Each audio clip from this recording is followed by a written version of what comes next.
Of course, I am the ghost of Christmas future, I like to call myself. So your generation is who I love talking to the most. And so you don't do what I did.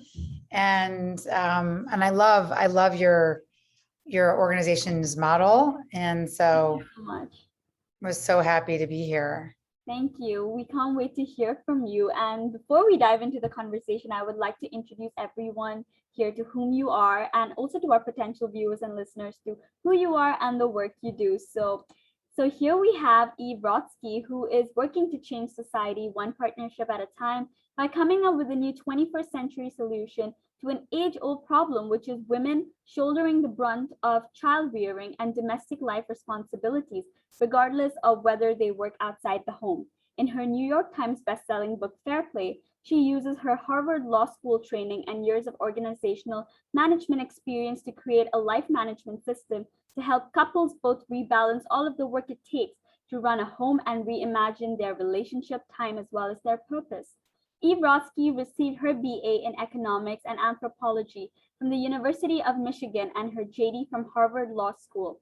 And after working in foundation management at JP Morgan, she founded the Philanthropy Advisory Group to advise high net worth families and charitable foundations on best practices for harmonious operations, governance, and disposition of funds.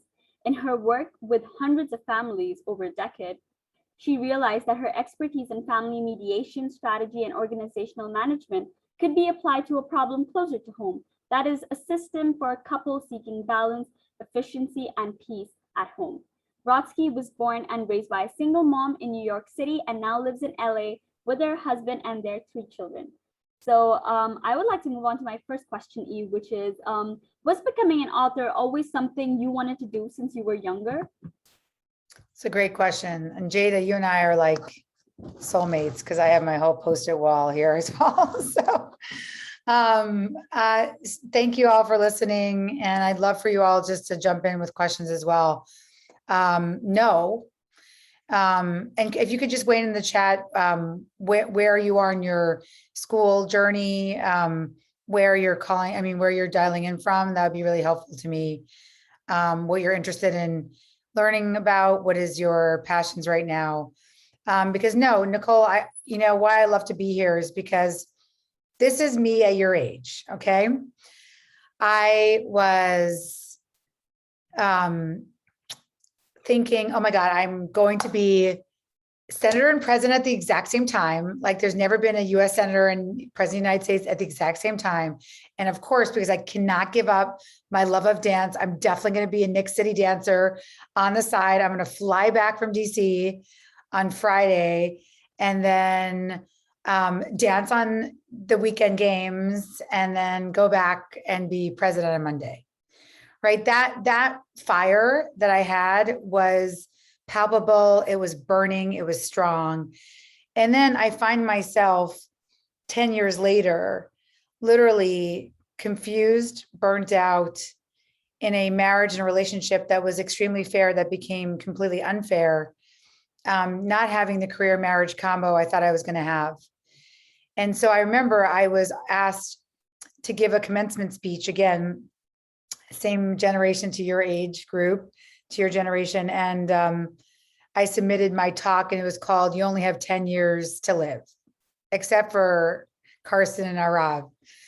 You get some more years to live, but it was a little dark. I had to change the topic, sentence. But what I was trying to get at is that every single one of you here, that fire you have to change the world, to make the world a better place.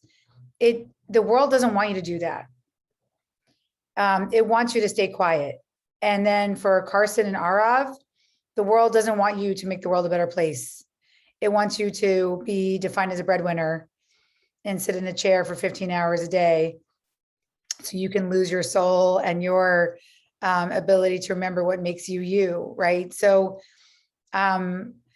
in the developed world and the sort of the capitalist patriarchal world, I really realized that unpaid labor, the topic that I've devoted my life to, is the foundation of our house, of every country.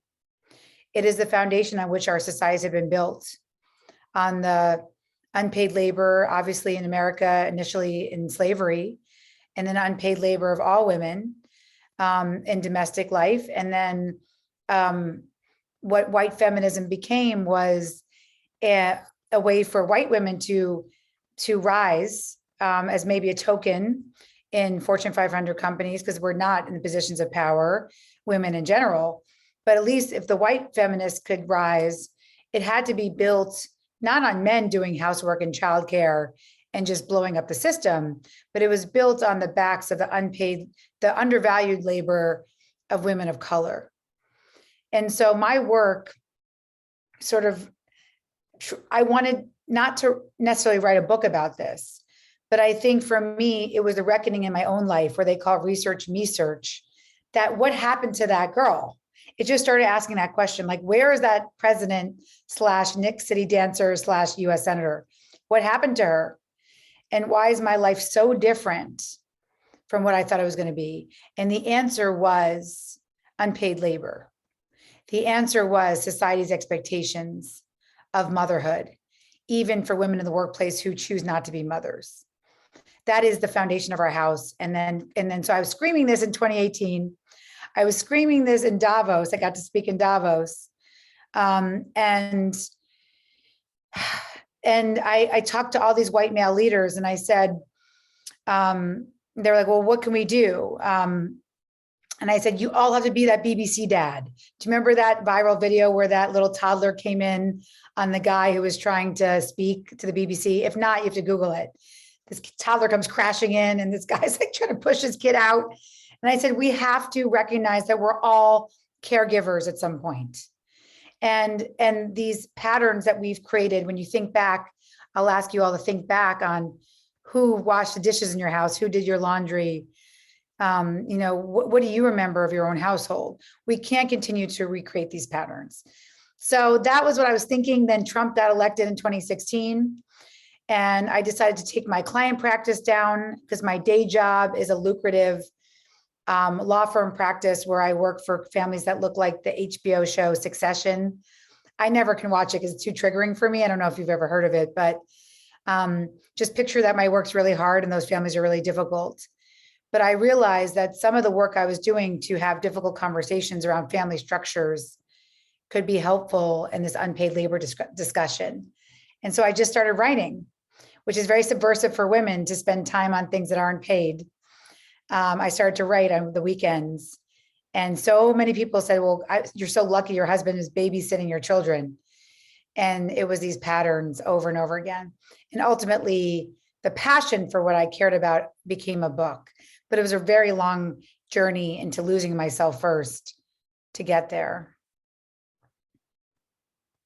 I know that was a lot to unpack, but that's a long-winded answer to your question. I mean, what you said really made so much of sense and it had a lot of meaning behind it. And I truly resonate with everything you just said right there. It's often so sad to see that our world still puts so much pressure on women, especially to look after households and, to make them feel that their worth only lies in the house, looking after children, washing dishes, and the fact that that there are men out there doing it. It's something that a lot of people don't find very normal, but we need to now normalize the fact that even men can sit at home and look after the house as well as their children. But the way how society perceives women, they don't see women progressing still. And this is the case in, a lot of rural areas, still underdeveloped areas, developing economies, where it's actually sad to see that women aren't still given the respect that they need to be given as compared to that of developed economies. But even in developed economies, there are still,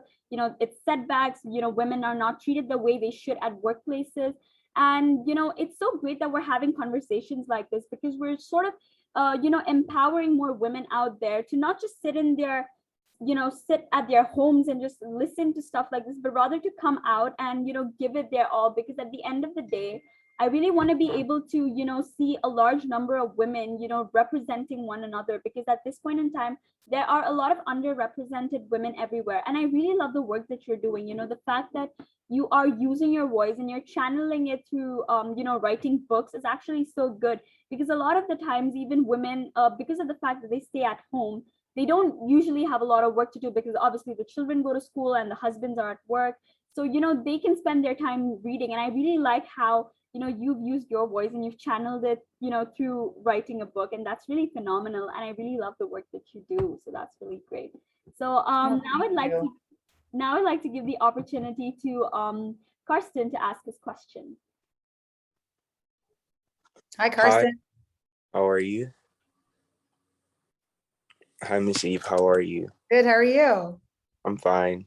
So my question to you Well, is first tell me something about you. Tell about me what me. you're interested in studying. Where do you live? How was the Well, pandemic for you? Anything you want to tell me? well, I'm from Jamaica. I go to the Wilmer's Boys School. It's one of the best schools in the island. I'm interested in studying medicine when I'm older. I plan to go to a college in Europe next year because I graduate next year, May, I believe. Um, I'm I play lacrosse. If that's interesting to you. Yeah. That's about it. So yeah. And what about the pandemic? How was the pandemic for you? Who did the unpaid labor in your household during the pandemic? Oh, well, it's a bit different for me in the pandemic because my parents, they don't really live together and I don't really live with them either. So it's a bit different. So I would say I did most of the household work. Good. Yeah, I did the cleaning and the cooking. Amazing. So just keep that up. In your family structure, even when medicine is really hard, that will be the key to the next generation. So thank you for doing your own unpaid labor. Thank you. I'll do my best. So my question for you was, do you believe starting a career in your 20s to your 40s is hard? Like, would you say starting a career when you're older is harder? It's a great question. So I think what I would say is that every investment that you make, Carson, in your career comes back in spades. And what I mean by that is, people ask how I got to this place of having a public platform to be able to talk about unpaid labor. I started my career, I started at a public high school called Stuyvesant High School. And I was too high to take any of my AP classes. I still barely got into Michigan. So I was lucky about that. And also I didn't have social media. So all like the shenanigans and the craziness I did, wasn't videotaped, thank God.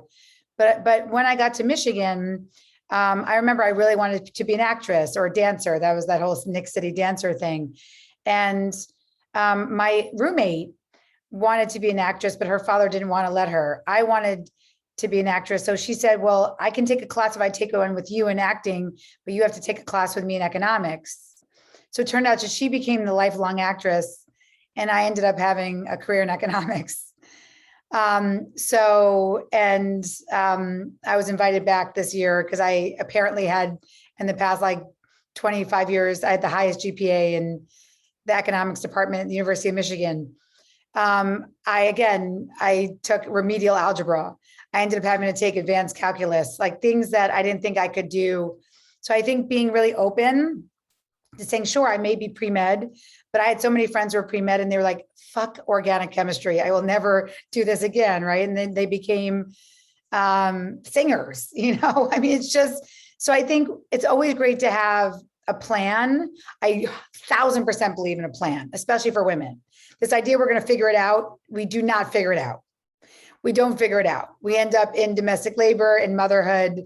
Our career, women on average stay in medicine only 6 years because they realize it's too hard. They can't do it. It's worse for women in India. It's terrible in the US, but it's worse for women in India. And Arav, I'd love to hear what your experience is. But the unpaid labor discrepancy in India is really, really high. I don't know the numbers for Jamaica. So what I would say is that just be open, have a plan, but be open to change. So I still took that minor in acting. I ended up loving anthropology more. I decided to go to law school with my economics degree, thought I would always be in nonprofit work, but unfortunately my loans meant that I couldn't. I was mounting in debt. So I would say, you know, really watching how you manage your student debt is really, really important.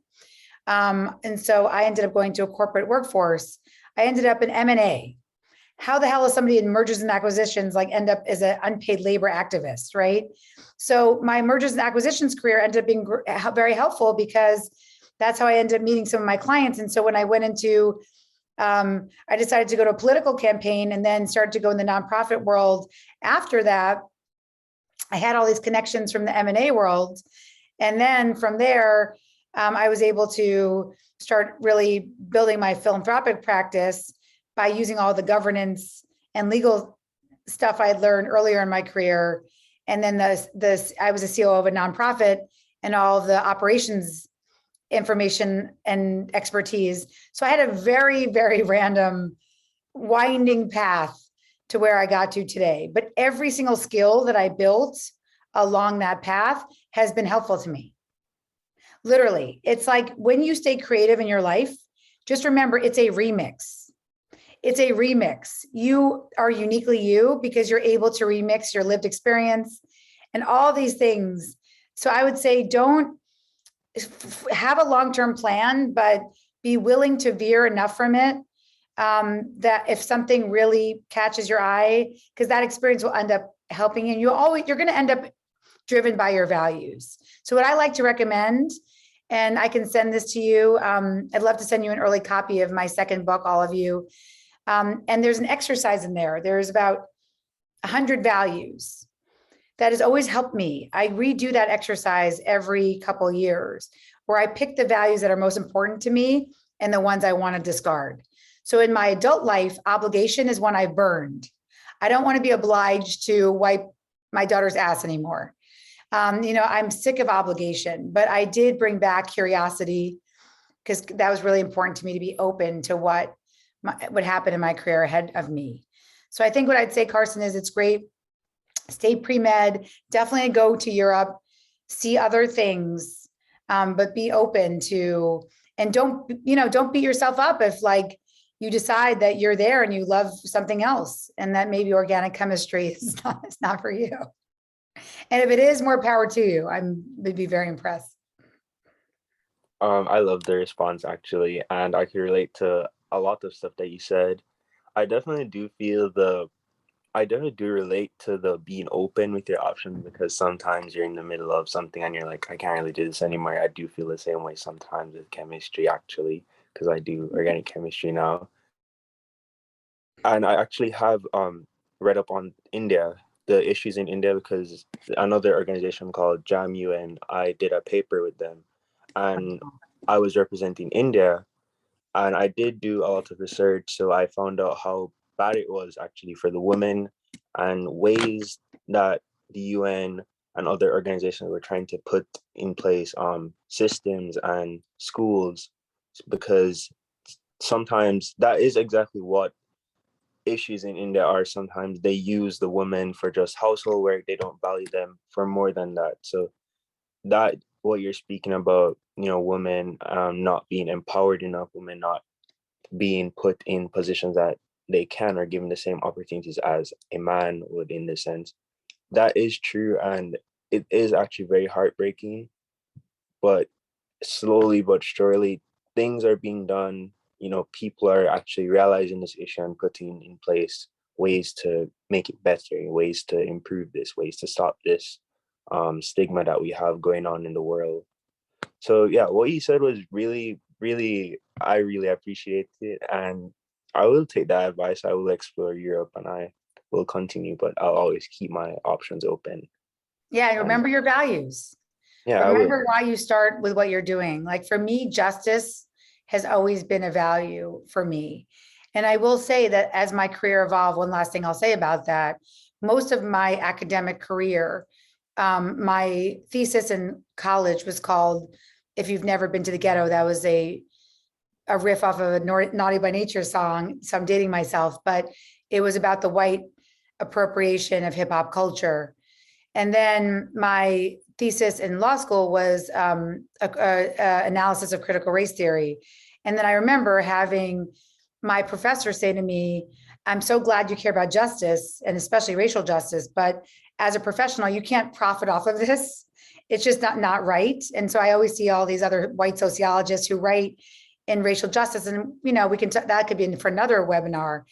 But his idea for me was you can be an intersectional feminist and then focus on gender justice and make sure you bring in other voices as you continue your justice journey. So I thought that was really important too. You can keep your values.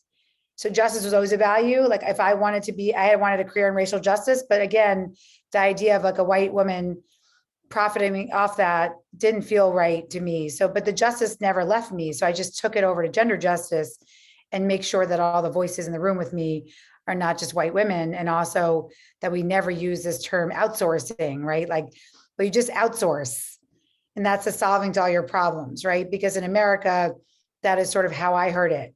You just outsource, but that's just like a vagina replacing a vagina. And it's really problematic. Highly problematic because it still undervalues care, and it undervalues it more because we're going to underpay for it because it's women of color and immigrants doing that work. So we're definitely not bagging on India, Arav, because shit is bad in the US too. But I think it's not great for women anywhere. And I think as you have a career, I will say men have the privilege, if you want to focus on gender justice, your voice is highly welcomed. So that's the point. And it doesn't have to be what you're focused on, but just like around you, right? How can the women colleagues stay in the medical profession with me? Are you bringing them up with you? Are you penalizing them when you're a boss because they want more flexible schedules? Or do you recognize you want diversity in your C-suite? So I know you'll both be successful. So I'm happy you're here because I think men are welcomed into the gender justice conversation, because toxic masculinity, again, this idea that you will both be defined just as solely as breadwinners, while women are defined solely as caregivers, it just doesn't work for anybody because our humanity is how we connect to others. So thank you. Yeah, Thank you I definitely get that because, being, even Nicole, she's running this entire thing. She's the breadwinner here, she's doing more than most teenager guys are doing, so I do believe that this stigma does need to break and empower everyone and treat humans like humans, not just based on their gender. So thank you for that. Thank you. Hi, Eve. Hi. How are you? Tell me everything about yourself that you can. Well, I'm 16. I live in Dubai. I'm planning on majoring in business. Great. Yes, so my question for you is, since some of us aspire to write books, could you give us an insight on the publishing process, as it's commonly believed that the publishing is an expensive and a tedious process? Yes, before you do that, you still have to answer my question for me. Who did the unpaid labor in your home during the pandemic? Well, it was all of us, to be honest. My mom, my dad, my Good. brother, me. So yeah, all of That's us good. together. That makes me very happy. That's a good dynamic to follow from. So yeah, I think all of you have a book in you. I'd say that. You all have a book in you. I think writing a book is a very impactful tool because it also, whatever your initial career is, it can be a supplement. You don't have to look at yourself as just an author, right? I have 3 A's. I'm an author, I'm an activist, an attorney. And so you can be a doctor and an author. Like, for example, a doctor that I'm friends with, we just talked about it because he wanted to write a book and do something in social justice. And I said to him, why don't you write a book called How to Die? Because he's obsessed with the fact that we don't talk about death in America.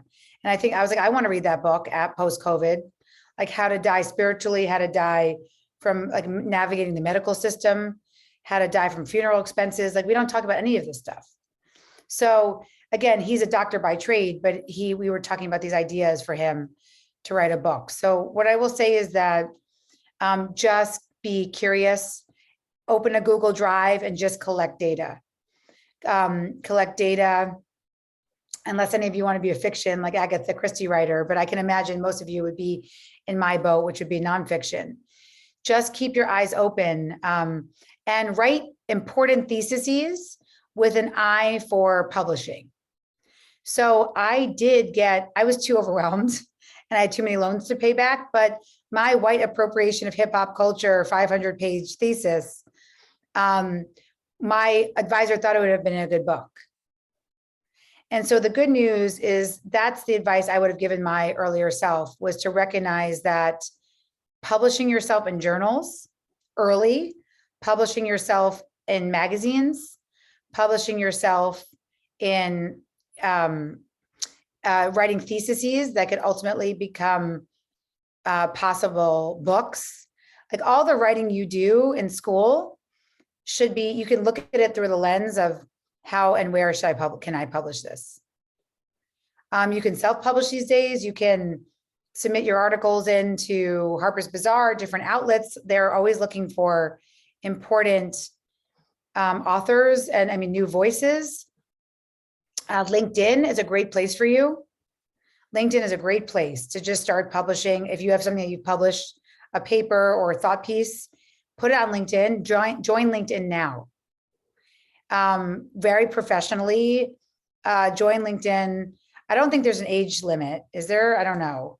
But no, so I would say, make sure you have a professional picture of yourself.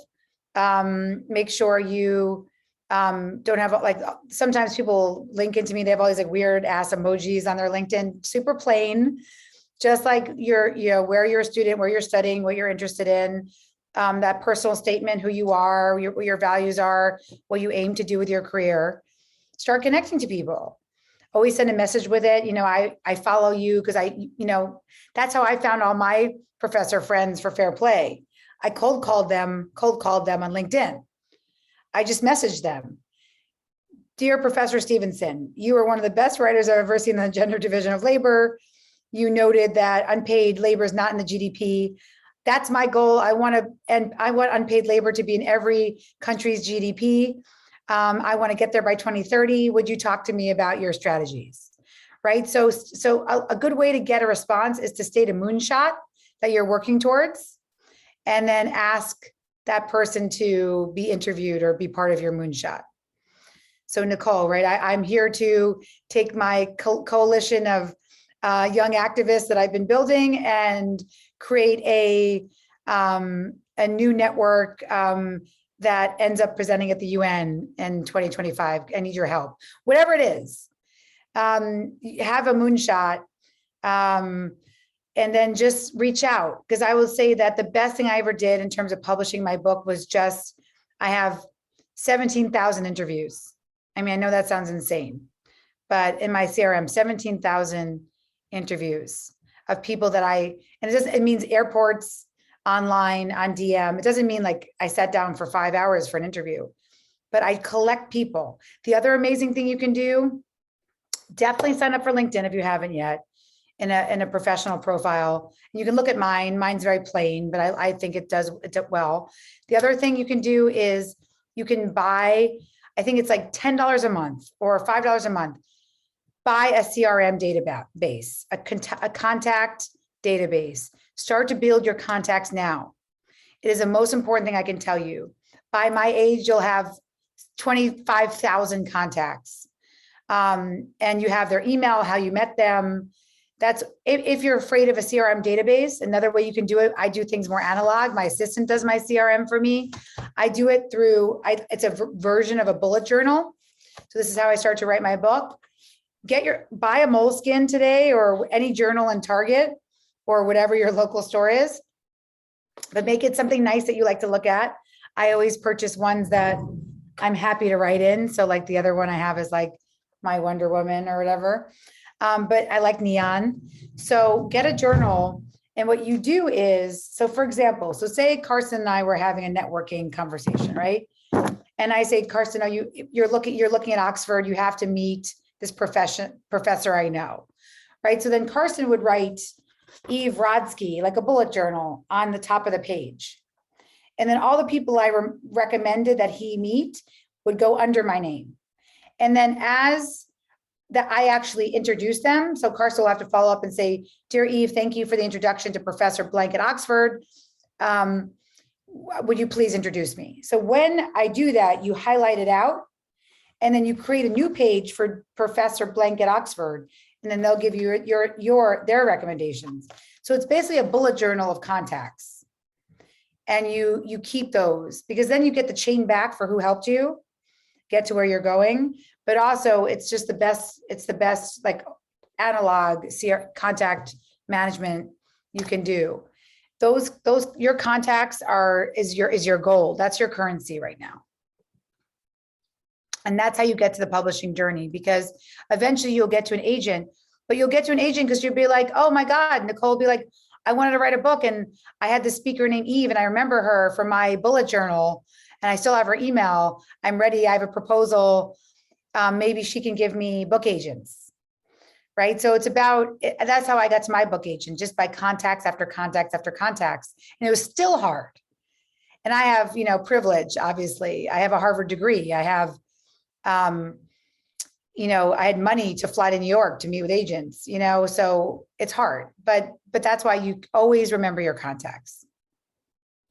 I really like the tips you gave us on how we can manage contacts and even build to increase them. And that is something so valuable. I don't think any of us had ever even thought of this before. This is a completely new approach towards contact building, and the importance of building contacts at our age right now is literally the significance of it right now is so high because of the fact that we too are privileged in so many ways.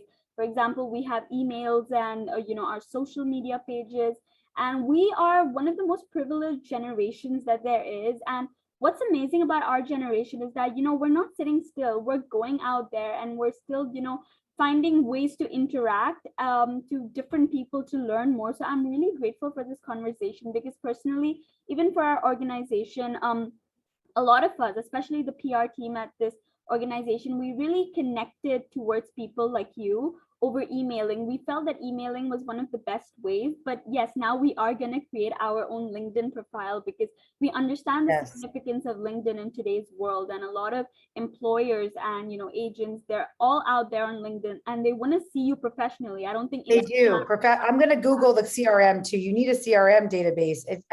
There's like free CRMs now. Like you have, I used to carry binders around with me. You guys are so lucky, but the top 10, there's a HubSpot free CRM platform. There's Odeo. There's a million free CRMs. Start to use a contact resource database, not just your Apple phone contacts, which can like disappear in the cloud. Not even an Excel sheet. These contact resource management tools are so great because it gives you a place to put in how you met that person, what you want from that person. You can search. So that's what I keep saying. Like your currency right now is your contacts, is your contact building. It's going to be the best because you will have a menu of authors and activists and journalists to go to when you want to do something important that we'll all be able to support you with. Of course, that makes so much sense. And I think that those websites that you shared are so valuable to all of us.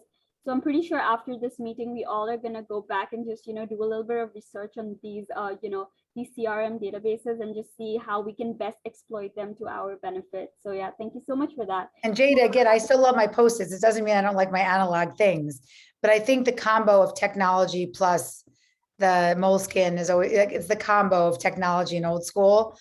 I think both together work. And then the last thing I'll say about publishing is I'm really serious about that.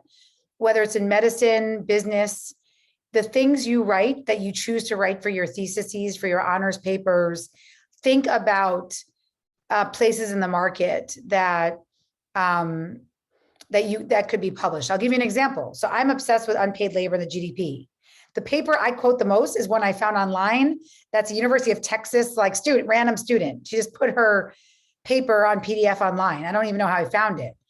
And then I'm like, I love the student, right? So you have the time. What's so great about being in the student years is you actually have the time to investigate, to do research on some of these inequities and say, what can I bring to the table, right? I mean, the people who are smart, obviously in racial justice and gender justice, we've known about unpaid labor. We've known about critical race theory. We've known about systems that are oppressing us. And my paper was on interminority conflict, like, because I was interested as a Jew. Why is it that, all of us who are not white male Christians aren't more aligned? Why is it that we're all white supremacist adjacent, right? Where we all are sort of trying to align with the white Christian man and not sort of looking to dismantle him. It just happened with the Time's Up organization, right? Look what happened. It's an organization that was there to protect women against sexual harassment. They chose a being in the room and at the door approach. But the problem was they ended up becoming power adjacent. And that's not bad, but if you're not aware of that, then those blind spots end up compromising your work. And so what I like to say is, whatever you do, right, just keep the lens open. Again, whether it's medicine or business or economics, your voice wants to be heard. Gen Z, I'm Gen X, we love Gen Z. We hate millennials. We hate baby boomers. We only want to collaborate with you and hear your voice. And that's why I like to call myself the ghost of Christmas future, because Nicole, what I don't want to hear is you call me in 10 years and you say, I abandoned my nonprofit. It's too hard with my 2 kids. I had to lean into my husband's career or my partner's career because they make more money than me. And that's what happened to me because I chose philanthropy. My husband chose private equity. So all of a sudden I was doing all the unpaid labor in my home and crying alone when I had the privilege to be trained in difficult conversations. That's the irony. I'm a lawyer trained in difficult conversations and I couldn't even have a direct conversation with my partner. And all my dreams were basically gone by 35. Everything I worked for was erased. So that's my goal for being here, is so that does not happen to you. Wow, thank you for sharing those tips with us. They are really helpful. And I'm sure your insight has inspired all of us here and our potential viewers too. So thank you. Of course, thank you. And I'm so glad you're asking about publishing a book already. You're amazing. Hey, hi, Miss Eve. So it's me again, Karsten. Hi, Karsten. So I had a second question to ask you now, and that was, what advice would you give to young budding authors? Young budding authors, you said? Yeah. Oh yeah, that's a great Just question. young authors in general. Yeah. So my advice would be, so practical advice is, let's talk tools first. So back to the content. So anytime you're so the interesting thing about content these days is it also needs to be marketed and promoted. And it's not the old days where they would buy you one spot on channel 2, local affiliate in your hometown, and you would get a spot, and that's how you would promote your product or your book or your whatever. That's the beauty of this day and age. We all have access to Instagram. We all have access to Snapchat, TikTok, LinkedIn. We're highly connected. So that's the beauty that but what I would say about starting off in a career around ideas, whatever content you want to create, whether it's authorship of a book, whether it's documenting your medical school journey on TikTok, being intentional about how you use promotion is really important, because these days, especially in nonfiction, how you promote your ideas is almost more important than the ideas that you espouse. And we know that because terrible people like Tucker Carlson are on the New York Times bestseller list. So, right. So it's not even about like your ideas, it's about how you promote them. Right. And so I think if we care about sort of combating all the like terrible ideas out there, it requires rigor in how you start to do your own storytelling. So what I mean by that is The one thing, ironically, that Harvard Law School did not teach me, even though we are a school that is about presenting ideas and just changing decisions and designing society by advocating through courts, is they never taught us how to speak in public. And it is the strangest thing ever. I had to learn it later in life. I'd like for you to learn it now. And the problem with Gen Z, and my son will say this, is like, it's very easy for him to speak into a TikTok because, and even if he's promoting it, he'll get likes or whatever, but it was a personal, non-scary interaction with a phone. It's highly scary to speak into a room of people. My first book launch event was 4,000 women in Radio City Music Hall. The woman that went before me was Condoleezza Rice. The woman that went after me was Diane von Furstenberg and Gwyneth Paltrow. So, and I was unknown. And not only that, they were all on panels, and the mic guy said to me as he was miking me, "Oh, we haven't had to use that mic today, the travel mic, because you're the only one giving a presentation alone on the stage." And I was like, "Well, thank you, Mike Man, for telling me that the second before I walk on the stage, that I'm the only one not to be at a fucking panel today." So I literally had a complete and total like panic attack for 20 seconds. And then they were like, "Okay, Eve, it's your turn to go on stage." So learning to advocate through, and so as you can tell, my public persona to you is a little more reverent. I use cursing. I tell stories. Those are all choices I made for how I wanted to present myself in my storytelling. The person that you present, your public persona, is going to be a different Karsten. It's going to be a different Jada. It's going to be a different Sanvi than your private persona. But choosing that persona, cultivating that persona is important starting now. So getting that practice to get up there to speak, not in these virtual things, which are a little easier because you're still a little bit removed. You're still in the privacy of your own home, but actually saying like, I'm going to get on a stage somewhere.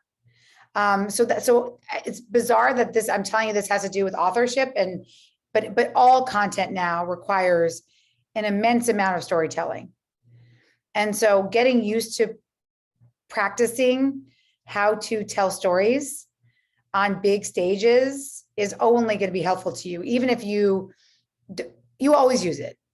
I won't say even if you don't use it, you will always use those skills. Yeah, I definitely get where you're coming from. And yeah, how you present yourself is definitely going to always be the biggest factor in how well you do in any field in life and anything that you do plan to do, even on social media. How you market yourself, how you present yourself is always going to be it's always going to be the deciding factor, because I've seen people, like some of my friends, have talent and have all these amazing skills, but don't know how to actually present it. So they kind of just get left out of the bigger picture. So I definitely do see where you're saying that you need to know how to captivate people. You need to know how to leave an impression, like where you say storytelling, using curse words, because maybe not for your generation yet. I mean, yeah, maybe you have to be more serious, and I can be more irreverent based on my age. But I think you all have such, I can already tell, right? I mean, the fact that you're on this, like, why are you even here? Right? Yeah. It means you're thinking about your career long-term. It means that if you're interested in this topic as one about authorship, that means you're interested in sharing your ideas, or I'm going to pretend, or I'm going to say to you all that I believe you're interested in sharing your ideas with the wider world. Yeah, I'm trying to say that, like, I do get where you're saying storytelling and curse words, because that leaves an impression on everybody to remember Eve Rodsky. Right, that's right. That's the first one we ever heard use a curse word. That's something that's going to stick with you. To remember the stories, those things. So the way you really present yourself, the way you mark yourself, it does matter. And public speaking as well, not just being face to face, like on a laptop, is actually getting, like, I've personally experienced this where, getting asked to do things at school, for example, it's like church events, other events, and then even now speaking in front of somebody who is, verified on Instagram, somebody who is been to Harvard, that's still very pressuring for you because you have to leave a really good impression on somebody. So for all of us, I think just using this for the time being, eventually we'll get to a level where we are comfortable with speaking in front of 10,000, 4,000 people, hopefully, when we get to that stage. But, what I you're love saying is that. really I love helpful. that. Yeah. And hopefully we get there one day. So, yeah, thank Well, the you other for thing I will say is everything. I think the church is a really great place. So a lot of people Oh, told me yeah. that they started to practice. So you can ask your pastor or your priest, you could say, I have a 5-minute sermon I'd love to give based on this nonprofit I'm a part of. I mean, my heart pounds for you even saying that, but Yeah, you know, I've felt that before yeah, because, but I mean, it's great. It's great practice. yeah, So anyway, Jada, yeah, you didn't I've get a felt that chance to before. speak yet. Thank you. Yeah, it's Oh, my no, turn. sure. Hi, Eve. Hi, how are you? My posted friend. I'm good. How are you? Good. We're soulmates. Yes. So my question to you is, what kept you motivated while writing your book? And I also watched a few of your interviews online, and I remember in one of them you had mentioned that, growing up with your brother and your mom raising you as a single mother, you kind of watched her, carry that load and that brunt day to day, and that inspired you. So do you think also that that is one of the things that not only rooted this new idea and this new passion for you, but what also kept you going? Thank you for doing your research. I really appreciate that. And that leaves an impression on me that you took the time to find out about me in advance. So thank you for that rigor. So I think the most important thing, and if you haven't read the book Flow, it's a good book to read. I never came across it until later on in life, but the idea of being in the flow state, what that means, what puts you in a flow state, it's really, really important, especially for women, because we are, once you have kids in the pandemic, we were interrupted every 3 minutes and 42 seconds. Not a lot of time to get into the flow state.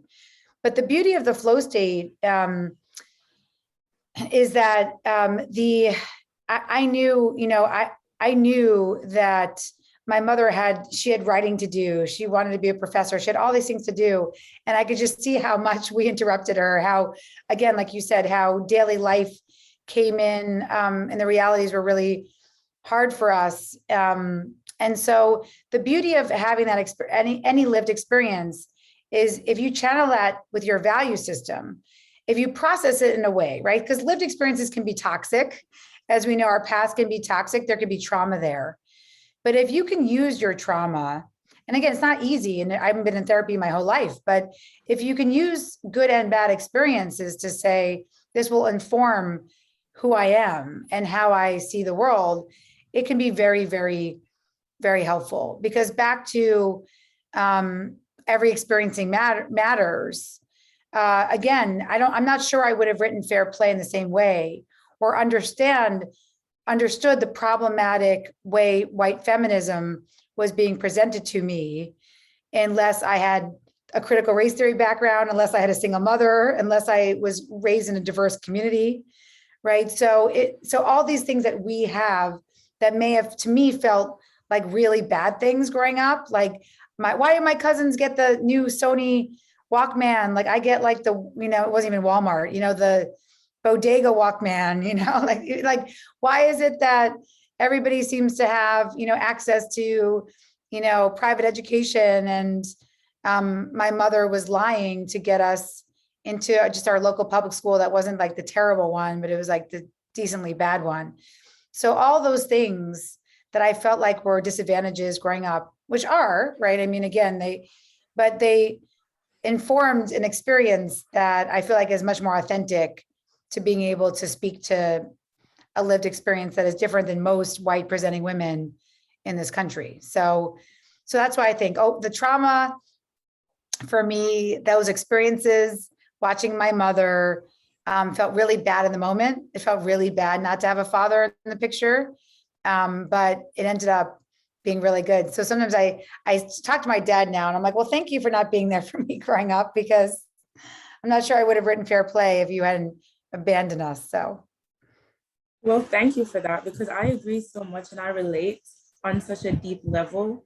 I think especially more recently, especially in this pandemic, when so many of us have lost ourselves and found ourselves and lost ourselves and found ourselves back and forth.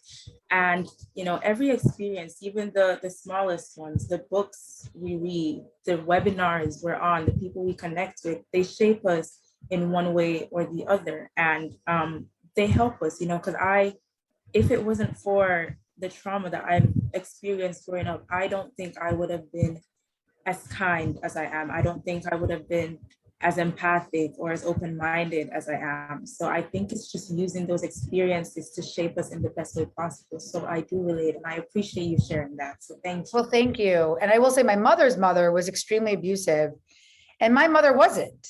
And I was like, how did you break that cycle? You know, I mean, so I think, you know, all of us, we have traumas and we'll perpetuate some patterns, but the more we're intentional and say, we can use this, as you said, to sort of, this lived experience is a lived experience, and we'll wave at it and say, hi, lived experience, you're part of me, but you don't have to, you can inform me, but I still have agency over my life to choose what I want to do in spite of it. I think that's a really, really, really helpful.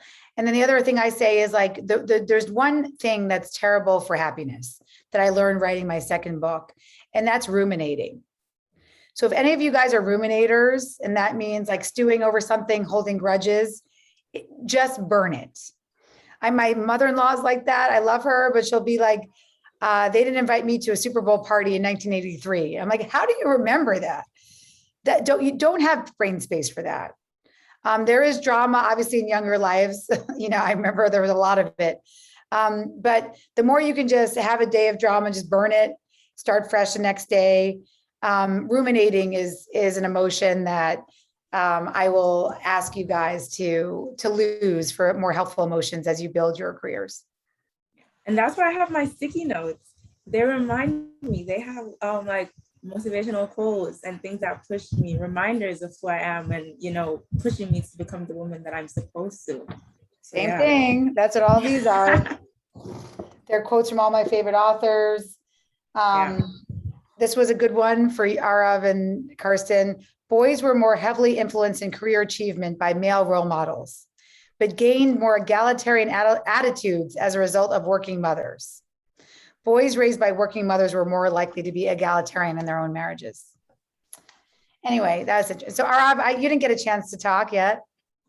Yeah. Hi, Eve. So a lot of our ideas like match already: critical race theory, Tucker Carlson.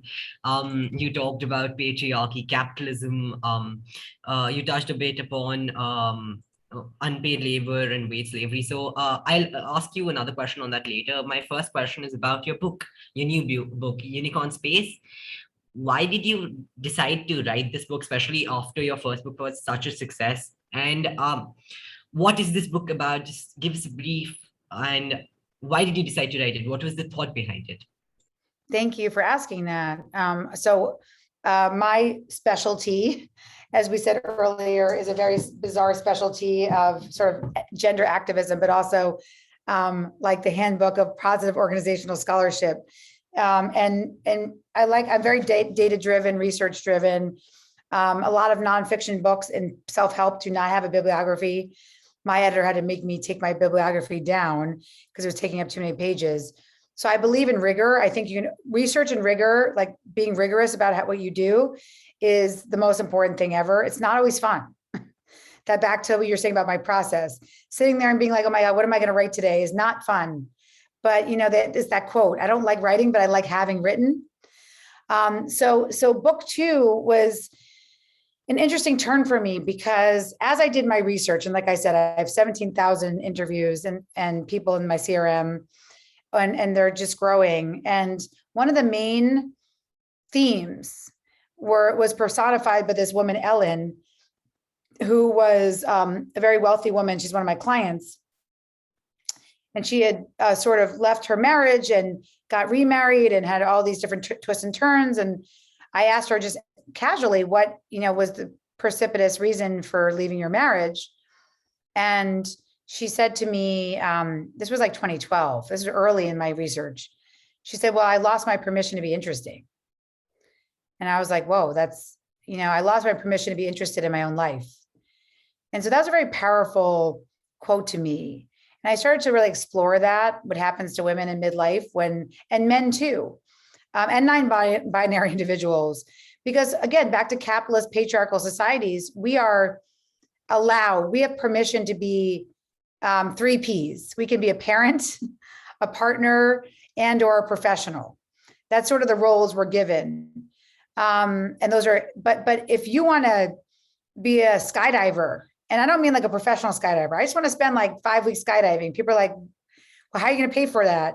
What are you doing? Like, that's not, it's like we push and push and push all of us to milestones. And so so it was this idea of like a milestone makeover, where I kept saying, why is it that we celebrate baby showers and getting married, and when are you having your kids, and a career promotion, when we're not celebrating, oh my God, Arav, you were really connected well today. Thank you for doing the dishes. We want to celebrate the fact that you did something you love today. You were in your flow state because you did hip hop dance, whatever it is. And so I think having a society that redefines what our milestones are is really, it can be super subversive. And so I do that in the book. It is a combination. Creativity books in America have mostly been written by white men. Productivity books have mostly been written by white men. And they say things like, well, you just need 2 uninterrupted days a week. Remember, I just told you about women being interrupted every 3 minutes and 42 seconds. So I'm like, well, thank you, Cal Newport. You're awesome. But your work is great, but it really doesn't always apply to me, right? So I decided to bring a gender lens to the creativity conversations, because when I started to realize, and Anne-Marie Slaughter, you should invite her on because she has a new book coming out and she's amazing. Anne-Marie Slaughter in her new book talks about the fact that Walt Emerson, Walden Pond, all these writers that we sort of revere in American culture, when they were like sitting on the pond and wanting to connect with nature, their parents and their wives are still bringing them their food, literally into on Walden Pond Lake or pond or whatever. It's like, so there's all these things happening behind the scenes for these white men in our culture to sit there and actually to be creative. But what about the rest of us who maybe don't have all of that privilege, and especially who don't have all that wealth, and especially in America where we have literally no safety nets. So there's no even recreation of wealth. So other countries will say to me, well, I had universal health insurance, so I could take a break from medical school, Carson, and start a startup. Yeah, it failed, but I had health insurance, so I was able to do that. In America, we can't do that. We're literally cannot do that. We have no safety net.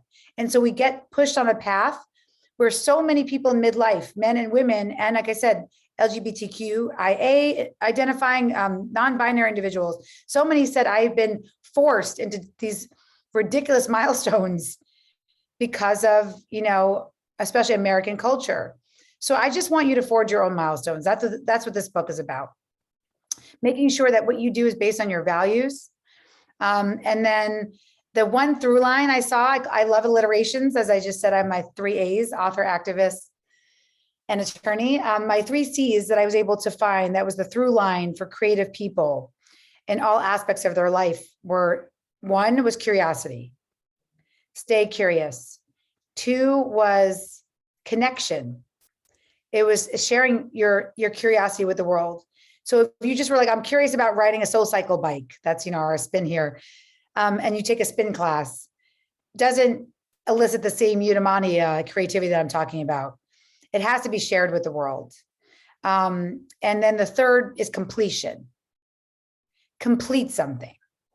So many of us live in our unfulfilled dreams, especially women, because we're afraid of having to make it perfect. Complete is better than perfect. My book was not perfect. There are so many typos that I still have panic attacks over. It uses a lot of him and hers without explaining why I chose those pronouns, because it's a gender division of labor issue. And I should have been more clear for people that didn't feel included. So I did that in the paperback. I made mistakes, but it was complete for the time. And if it hadn't gone out of the time, then I wouldn't be considered now an expert on unpaid labor before the pandemic, which is when everyone's like, wait, I think we have a problem with women's labor force participation rates because of unpaid labor. It's like, duh. So yeah, so that's another answer to your question around about why I thought the second book was so important right now. I just want you to be more than your milestones. Not that they're not important, but when you get into Oxford, Carson, or when you get into Harvard or it's going to be great, and your parents will be proud of you. But you have a lot more to give, and you may have to push up against society to make choices that actually validate you versus validate the other people whispering in your ear. I mean, I essentially agree to a lot of things you talked about, because at the end of the day, as somebody who wants to be an activist, who wants to be a journalist, everybody knows that journalists don't earn as much as big corporate or those who do profit journalism or are paid by some big media or big industrialists. So at the end of the day, you have to reduce yourself to capitalism and wage slavery. And you talking about this gave me a lot of clarity, because essentially the talk is, when you go to an expensive school like Harvard, you better pay up, you better work as an attorney, you better go to the best law firm. Yeah, and That was I it. think That was it. yep. I was thrown in. And by the way, I will say to you that I started to get upset because I did see my friends and they were starting to buy Fendi purses, and I was in the low income protection program. And I was like, hey, I want that life.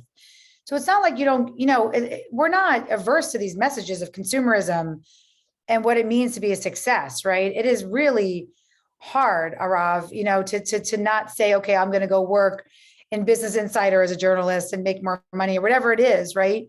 I will say that if you just keep remembering your values, try not to listen, remember this conversation, like your journalism, your storytelling is very important. And if you do good things, it'll reward you. That's how I look at it. We need good, important storytellers that believe in rigor and fact finding more than anything right now. So to me, is the most important thing is just how we decide to make our decisions. That's the most important thing I can tell you today, is that if you can ask yourself that and do it, and this could be a post-it for you, but it's a post-it for me. It's a values check. I always ask myself, from when I'm making a big decision, why am I making this decision? It's really, really important to just keep asking yourself that. Why am I making the decision to go abroad to school? Is it because my mom told me that I have to, or because I really am so interested in Europe and I want to be there? Maybe I actually want to go to Iowa City and be a writer. Not that this is Carson, but like, how gross, Iowa City, like what the hell? But maybe that's where I want to go, because I hear that's the best writing workshop. My mom wants me to go to Oxford, but I think I may go to Iowa City. Like, it's hard to have those conversations with yourself. And I didn't. That's why I'm telling you to have them, because I didn't. I did everything everybody expected of me. Everybody, I was a people pleaser. I went to Harvard. I did everything to have everybody else be proud of me. And then I was miserable at 31. So you don't have to be that. That's why we're here together. You don't have to be that. Stay true to your values. And why, if you're making the decisions because you feel like you need more money to support your family and that's what your parents are pressuring you, no, you go back to, I'm making this decision because I'm choosing this because, and then if you can fill in your values, then you're on the right path. Sanvi, you didn't get to talk yet. Yeah. Hello, Eve. I hope you're doing well.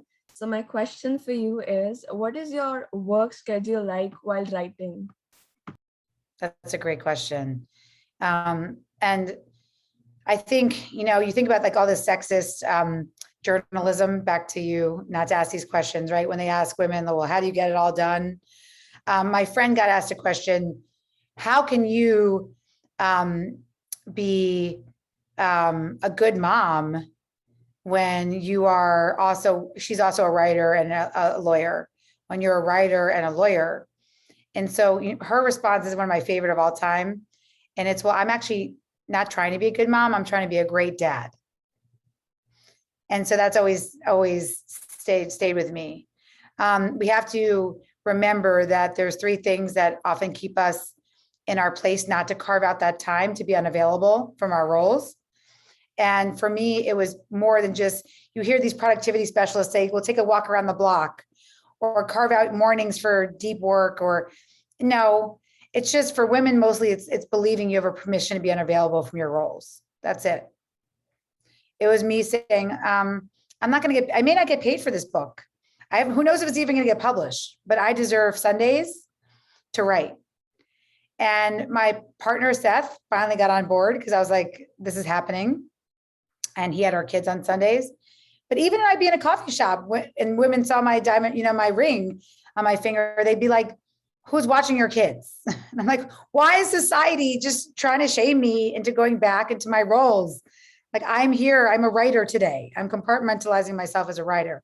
So what I will say is the most important thing is not the how you do it, because you can write in the mornings, you can write at night, pay attention to your circadian rhythms. I'm a night person, I always have been. But the more important question is, do you believe you have a permission to be unavailable from your roles as you get older? And what I mean by that is, well, I have to be the best student. So I have to take organic chemistry and all these. Do I have a permission to be unavailable and take the dance class I want to take, right? Do I have the permission to minor in acting, right? I mean, it happens to all of us where we don't believe we have this permission to veer from the path that has been set for us. So you can do that. Think about a minor that's really freaking cool, that is different than something. And I felt like I had to major in economics because I was a blonde, at that time, girl. And I just felt like, okay, I need the rigor of the math discipline for people to take me seriously. But then I majored in anthropology because I just loved it. And that's what my thesis ended up being in. And that research rigor of learning to do an ethnography is ultimately how I did my fair play research. I'm having trouble hearing you. Siri is chiming in. Anyway, so I will say it's not as much about how, it's just remembering you deserve a permission to be unavailable. And at your age, I will say that comes up in the form of what do you major in, and can you and if you feel like you have to major in that thing, can you also choose a minor in something that really is super fun for you? Yeah, definitely relate to that. Like, it's absolutely true. Like managing all of these things and like finding what you actually want to do, what your passion is, and investing your time into that thing.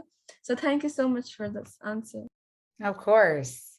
And finally, Adia, is that how you pronounce your name? Adia or Adia? It's Adia. Adia, hi, Adia. Hi, Eve. How How are you? I'm good. How are you? Good. Okay, so my question is, what has been the highlight of your year, and what is something you wish to achieve before 2022 begins? Oh, I love that question. I often ask people like, what's their world domination plan? So I like to ask how you all plan to dominate the world. And that is very toxic masculinity language, so I recognize that. But for me, by the end of 2022, we are actually releasing at the end of filming a documentary about fair play, which is really exciting. And so completing that documentary is what I'm hoping we can do. Our director is Jennifer Newsom. She was a little bit distracted because she's the first partner of California, and her husband was just going through this ridiculous Republican recall. Thank God we got through that. And Californians decided we do want masks and we do want people to be vaccinated. We are listening to science in the state, which I'm really excited about. And so that, so I love her. She did a documentary called Misrepresentation. You should all watch it. It is such a great, it's on, I think, you can probably find it on YouTube. Misrepresentation was how women are represented in media. Really, really. And so this is one of her follow-up. She also did one called The Mask You Live In about toxic masculinity for men. And again, as you know, Arav saying, I want this to be my passion. And then society saying to him, well, no, you're not going to make enough money for us to be happy with you as a society. So, she's done a great job, I believe, at sort of capturing these issues. So I interviewed 75 couples during the pandemic. About their pandemic experience, what was happening in unpaid labor in their home. So many women saying to me, my husband gets the office and I'm trying to work with a child on my lap in a bathtub. Very hot, very stressful time for essential workers, obviously. The racial reckoning was happening at the same time I was doing my interviews. And so I'm hoping that it comes out well. But that's what I'm really excited about. I'm excited about bringing these concepts of valuing our children's, taking your child to the pediatrician's office, like valuing that as much as an hour in the boardroom. That's my moonshot, that we have a society that starts to value caregiving and connection. And so I'm hoping that the documentary captures that.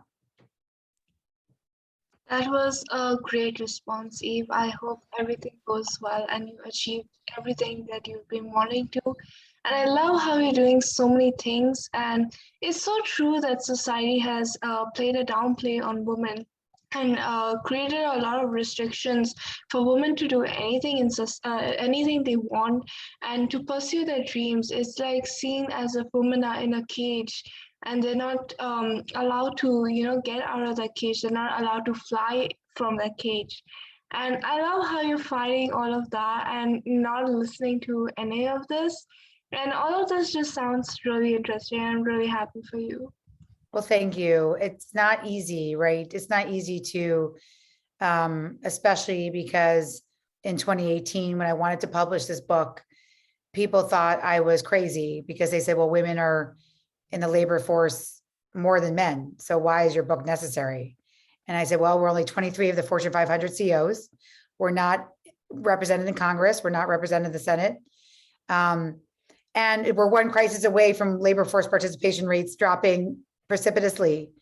And then like 3 months later, labor force participation rates dropped 35 years in America. 34 back to 1982 right now. And so not that I wanted to say, I told you so, but it was a sort of like a societal fuck you, like I told you so. And so I think the good news is because you already have an activist lens, there's going to be things that you're going to say, I told you so, because you're going to see them. We're the canaries. Activists are canaries in the coal mine. We are canaries in the coal mine because we see things before others because we're willing to listen and we're willing to care. So keep flagging those issues in your community. Because that's why I'm here. This is a political movement. Women's economic security is good for everybody. And so it's a political movement. So each one of you, I'm hoping you remember me and my post-its, and you will all, be in this world in just this beautiful, forward-looking lens, and be that canary in the coal mine. But it isn't easy because you get dismissed. You end up feeling like you're on a crowded beach, like you're one hand clapping in the forest or whatever that metaphor is. So you just got to keep remembering that if you do the work, just keep doing good work. I mean, of course. Sorry, Adia, you can go ahead. All right. So yeah, I was just going to say that I totally relate to that and I completely understand. And personally as well, I think all of us have faced like a lot of challenges, just not even being women, let alone the fact just being young and being exposed to a lot of different opportunities. And moreover, I think the fact that we're exposed to so many opportunities sometimes makes us really confused on what we should do or how we should go about things.